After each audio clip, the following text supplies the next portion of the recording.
The doped Christian Vande Velde was one of the best-known gregarios to true monsters of world cycling, such as Alberto Contador, Birillo, or the legendary Lance Armstrong. He's a man who, despite having no victories when he was in the US Postal Stable, totally doped, suddenly began to win races and even finished 4th in the 2008 Tour de France in the team of the doped director Jonathan Vaughters. He did it clean. And in the same way that the following year Bradley Wiggins mutated from Pistard to great climber in the Garmin team. Now the confessed doper Vande Velde works for the American NBC network, covering cycling. We imagine that the connection to his Hall of Famer dad John might have helped, or possibly it's because he's much cheaper than other doped gringos like Tugboat Hamilton or the Stoner Floyd.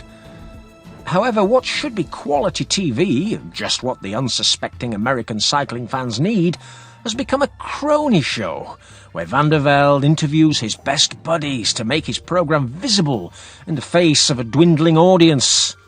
Far, far behind that of the podcasts of his former leader, Lance Armstrong.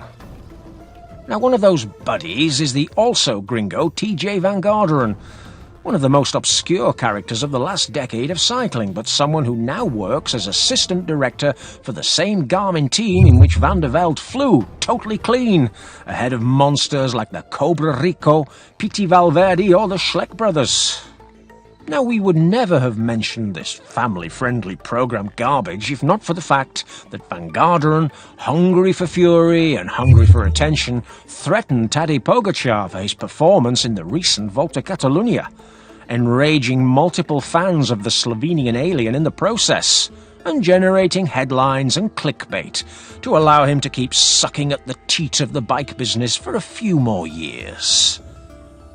Let's analyse the figure of Van Garderen, and also his dirty words towards Pogi, and why he's ended up spouting them out of his little expert's mouth as he remarks on strange situations in cycling. If you want Vande Velde to start looking for a job outside of TV for his dirty doping, leave a super thanks to show that you enjoy content made from the heart, rather than content made from cronyism. And now, yes, without further ado, let the show begin.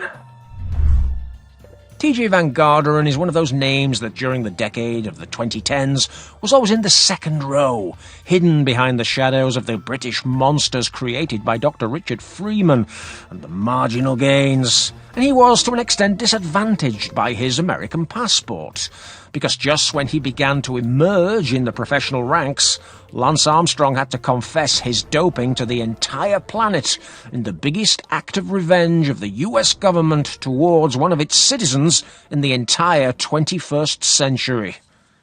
And thus Tejay lost the protection of the UCI towards gringo cyclists. Cyclists who could promise a lot in junior categories but then suddenly reached the pros and achieved very little, just a few victories like Joe Dombrowski, or suddenly disappeared after a few successes like Andrew Talansky. Van Garderen, moreover, was at that time in the team of the Swiss billionaire Andy Riese, the same billionaire who had trusted Floyd Landis to win a Tour de France, the same billionaire who saw dopers in his stable like Buffalo Gutierrez, Santiago Botero, Victor Hugo Peña or Oscar Sevilla. The same billionaire who won a Tour de France with Mr. Don't Touch My Stuffed Animal, Cadel Evans, the only man on the face of the earth who went to see Dr. Michele Ferrari not to talk about doping. The same billionaire who signed Jim Okowitz. The same director with whom Lance and many other riders started doping like mules with EPO in the Motorola team, and who now surely had learned his lesson and would bring cleaner methods to the sport to try to win without doping, or resorting to TUE's Kenyan style for Bill Harzier. In that sane and credible environment, Tejay tried to fight, believe it or not, to win the Tour de France. And the hype levels increased, especially after 2012 when he won the Best Young Rider's white jersey and finished 5th in a very weak Grand Boucle. He was more than 11 minutes behind the alcoholic winner, and he was placed between two of the least attacking cyclists in the history of the sport, Jurgen van den Broek and the always clean Jaime Zubeldia, who was in the Euskaltel of the dopers of Dr. Losa. He was also in the Astana of Brunel and Armstrong and in the Trek of the doped Frank Schleck. But nobody says he's a doped rider because nobody has ever linked him to any of the doping plots of those teams full of dopers. Oh, the cleanliness that Heimar brought to those stables. Van Garderen finished 5th again in another Tour de France, that of 2014, possibly the easiest of the decade, one without the White Kenyan, without Alberto Contador, or without Tramadolito Quintana among the contenders. An edition won by the connected to Michele Ferrari and surrounded by doped cyclists Vincenzo Nibali. And again, our gringo friend finished more than 10 minutes behind the winner. But it was then that he decided to step on the gas and try to make the big leap forward in 2015. But the move, well, it backfired. Van Garderen was having a season similar to the one that Rees liked. But we're not talking about the billionaire owner of the team, but rather our beloved Danish Baldy. He was totally off the radar during the beginning of the season. But after a stealth preparation, he came down in June to France to surprise the planet. And he came really close to beating the White Kenyan himself in one of his favourite hunting grounds at the time, the Criterium Dauphiné, a very important race for Sky because of its relationship with Omari Sports. In fact, Van Garderen was leading until the final day, with threatening statements of the kind he likes so much, saying they should now take him into account as he was part of cycling's Big Five, even though he hadn't even been on the podium in a Grand Tour. The White Kenyan decided it was time to show him what's what, and then he gave him 2 good smacks in the face by winning the final 2 days and punishing the not-attacking Van Garderen, who missed out on the GC by just 10 seconds, the difference between him and the British YouTuber's bonuses at the finish line. Still, he came into the Tour de France as one of the contenders and didn't do too badly at all. Thanks to his team's power in the team time trials and literally clinging like a tick to the wheel of his rivals in the mountains, Van Garderen was 3rd overall in the Grand Boucle with a week to go. Still far behind the Kenyan, but very close to Tramadolito, and he was ready to give it his all. Now, as you know, the rest days are the most important ones for recovery, but they also serve as doping recharges which can turn riders into real shredding monsters. However, the natural juices that Van Garderen drank that rest day didn't agree with him at all, and with an impressive whiteout, he ended up abandoning in a sorry state of health on the next stage with 70 kilometers to go to the finish line. According to the doctors, it was an illness, allegedly. Too bad he didn't have a TUE. He never again came close to the podium of a Grand Tour, and he never again sought it. He won the occasional stage and then retired in anonymity in the team where the rejects that nobody wants, the stable of Jonathan Vaughters, well, that's where they find a home.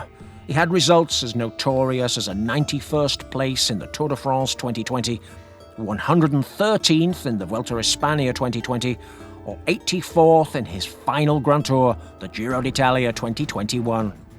So why have we analysed the career of this sad man?